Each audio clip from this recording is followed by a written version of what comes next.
భారీ వర్షాలు పడతా ఉన్నాయి కాబట్టి కొత్త కాన్స్టిట్యూన్సీ ప్రజలందరూ కూడాను జాగ్రత్తగా మీకు ఎక్కడ ఏమి కష్టం వచ్చినా మున్సిపల్ అధికారులకు, రెవెన్యూ అధికారులకు, పోలీస్ అధికారులకు, మా ప్రజాప్రతినిధులకు కానీ ఎవరికన్నా ఎక్కడ కష్టం వచ్చినా దయచేసి వెంటనే ఫోన్ చేయండి.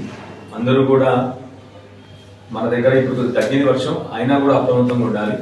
ఎందుకంటే ఇంకా వర్షా సూచికలు ఇంకొక 2 రోజుల వరకు ఉంది వర్షా సూచన కాబట్టి దయచేసి అందరూ కూడా అప్రమత్తంగా ఉండాలి.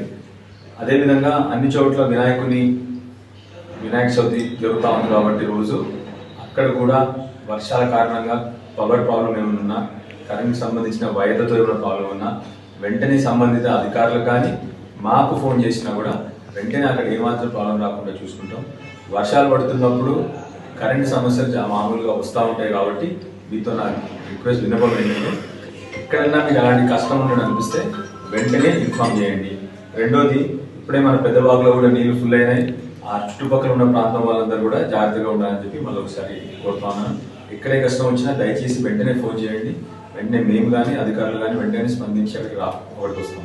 అదేవిధంగా ఇప్పుడు మీకు తెలుసు కదా, వర్షాకాలంలో ఎక్కడెక్కడైతే వాటర్ స్టాగ్నేషన్ ఉంటుందో అక్కడ ఇన్ఫెక్షన్లు వచ్చే అవకాశం చాలా ఎక్కువగా ఉంది. సో దయచేసి ఎక్కడన్నా స్టాగ్నేటెడ్ వాటర్ ఉంటే వెంటనే మున్సిపల్ అధికారులకు ఇన్ఫార్మ్ చేయండి. మాకు ఇన్ఫార్మ్ చేసినా వెంటనే అది క్లీన్ చేయించేటట్టు కావాల్సిన చర్యలన్నీ కూడా తీసుకోబడతాయి. సో దయచేసి ఎవరికన్నా ఎక్కడన్నా వాటర్ స్టాగ్నేషన్ ఉంటే వెంటనే ఇన్ఫార్మ్ చేయండి. కొద్దిగా క్లీన్ చేసుకుందాం. లేకపోతే అక్కడ నుంచి వచ్చే దోమలు కానీ అక్కడ నుంచి వచ్చే వేరే ఇన్ఫెక్షన్స్ వస్తాయి కాబట్టి వెంటనే అది తొందరగా